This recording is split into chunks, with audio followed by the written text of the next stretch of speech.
Okay, so the first step in making your Christmas napkins, or really any kind of cloth napkin, is to decide what size you want. So I had a long piece of fabric left over, and how I determined my size was I thought, you know what, this is big enough for me. And I just took the long piece of fabric and I folded it so that I could have 4 napkins out of it, all the same size. And that was really easy to do. So I didn't even measure. But of course you can measure your exact size, or you can look up like the standard napkin size if you want to follow that. But it's really your choice. So here's my table runner, which I have a video link that you can watch how to make a table runner. It's basically, this one is even simpler than the one I have in the video from before. The one I'm going to link even shows you how to do like some decorative stitch that's really easy along the edge. But this one is just a plain, simple table runner that I just folded over the edges. And it's basically the same type, the same procedure as your napkins. Really easy. You're just going to start by ironing the edge over like this and pin it in place to sew it. That's all you have to do around all 4 sides, and you'll have your napkin done. It's a great first project. It's a great Christmas gift or even a wedding shower gift. That's not expensive, but it's gonna look great, and you get to have more control over what type of fabric, the quality and the color or the design. So I'm going to go ahead and iron, and I will show you that. Okay, so I'm barely turning over the edge here, just little by little. That way I can save and maximize as much space as possible. So it's hard to see. I probably should have you on the other side. Let's put you over here. Maybe you can see better this way. So I'm just folding the edge over, just like I did in the tablecloth. It's the same concept. I'm basically just hemming the edge so that these little frays here stop happening. And so again, I use my finger to fold it over and then iron it in place.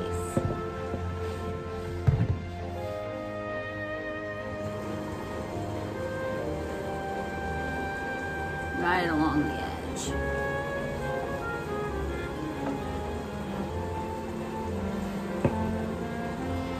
Some people are definitely better at, they can iron and fold at the same time, and kudos for you. But if you're like me and it's tough to cut in a straight line, it's tough to fold in a straight line. Kind of goes hand in hand. So this helps me control that a little better.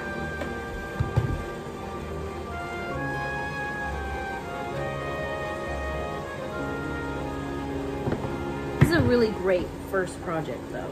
And even if it's not perfect, it's okay. Plus, the nice thing is if you have fabric that has lines on it, like this plaid, it's gonna be easier to line up things with a line. So you kind of have that guide. So I'm gonna line up this actually right here with this yellow stripe. And I'm gonna do it all the way down so I know that I'm getting it straight. Okay, so I went the first time, folded over. Now this is gonna be the second time I folded it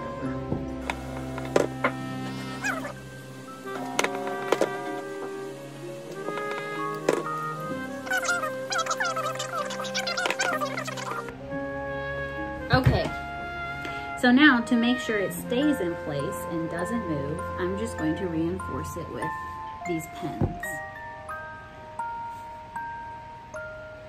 And just pin it down all the way down the fold. Some people pin like this so they can just pull it out. All right, let me show you here. Some people pin it this way so they can just pull it out as they go. That's fine. That's probably the proper way to do it. But I find that I like to pin it in this direction just because it's gonna hold down more of the fabric than if I'm pinning it perpendicular like this. Also, I really enjoy using these very small pens. They're a bit hard for you to see, but they really barely poke the fabric, and when you take them out, you're not gonna see any holes. I had some larger pens before, and sometimes in some of the delicate fabrics, I would see holes. So I quit using those, and I only use these very small pens with everything. Okay, so now that this is pinned, you could go ahead and do the whole napkin pinned and then sew it. It's kind of your choice. I like to go opposite sides. So I've got this iron pin, I'm gonna go over here and fold it over and pin it. And then I'm gonna take it to the machine before I do these other two sides. But it's really your choice. Okay, so now I'm just going to go ahead and sew complete the seam and stitching it together.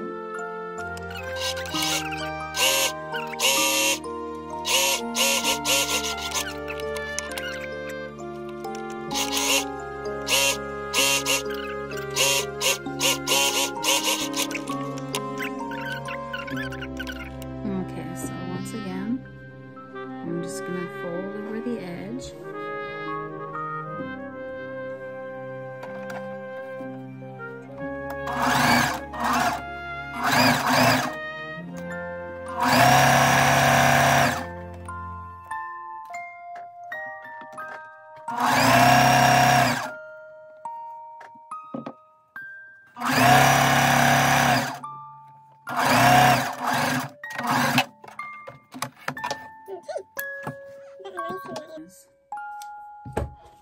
Okay, I still have the other side to do, which you can see folds over. Oh, where's the camera? Here. Folds over really nicely, and you can just hem it all the way down and end up with a nice napkin. Do the last edge on this one. All right, now that I have the napkin completed, how many ever that is that you want to do, I want to personalize these napkins and make them just a little bit more special by embroidering along the edge of the napkin. So you can put an initial anywhere you want, basically, but I'm going to put our family initial right here in this corner of the napkin. There is a wonderful free resource available from this website, and she shows you how to embroider initials in a very classic way. So what I'm going to do is I'm going to take her printed out R, and I am going to transfer the R into this corner for our last name initial. Okay, so what I've done here is I have cut out an R script, and I have moved it while I trace it back and forth. Not tracing it, sorry. While I copy the shape. So now, following Sarah's design of how to embroider it, I'm going to just embroider this letter onto the napkin and repeat it on all 4 napkins. So I will show you that. Okay, I've got my little embroidery hoop, and I've got my needle and thread with a knot at the end, and I am going to start.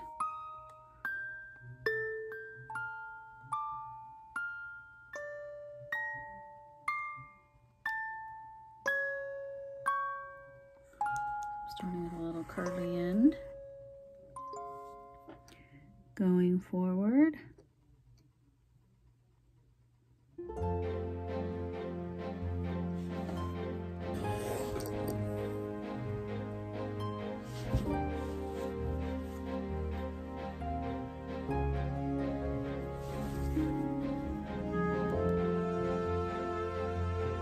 It's definitely tricky having it not so tight because it's right next to the edge, but doing the best that I can.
finished, I'll show you that result.